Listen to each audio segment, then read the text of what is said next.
অনেকে বলতেছেন ভাই আমার রিচ এঙ্গেজমেন্ট সব ডাউন, আমি কি কন্টেন্ট মনিটাইজেশন পাবো? অবশ্যই পাবেন, পাবেন না কেন?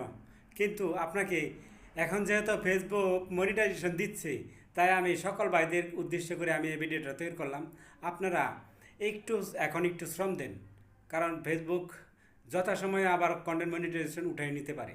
তাই আমি সকল ভাইদেরকে বলবো, আপনারা আপনাদের পেজে time to time video upload করবেন এবং পাশাপাশি ভিডিও আপলোডের পাশাপাশি আপনারা অন্যর পেজে বেশি বেশি সময় দিবেন এবং প্রত্যেকটা ভিডিওতে একটা করে কমেন্ট রাখবেন।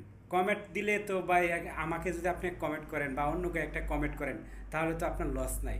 আপনার রিচ বাড়তেছে, এঙ্গেজমেন্ট বাড়তেছে এবং কি আপনার ওই কমেন্ট ধরে ফলোয়ার আসতেছে, তাহলে আপনি এই কাজটি কেন করবেন না? তাই আমি সকল ভাইদেরকে অনুরোধ করে বলবো, আপনারা প্রত্যেকটা ভিডিওতে কমেন্ট রেখে আসবেন এবং আপনার রিচ এঙ্গেজমেন্ট আরেকটু বাড়ুক, তাহলে আপনি খুব সহজেই কন্টেন্ট মনিটাইজেশন পেয়ে যাবেন ইনশাআল্লাহ।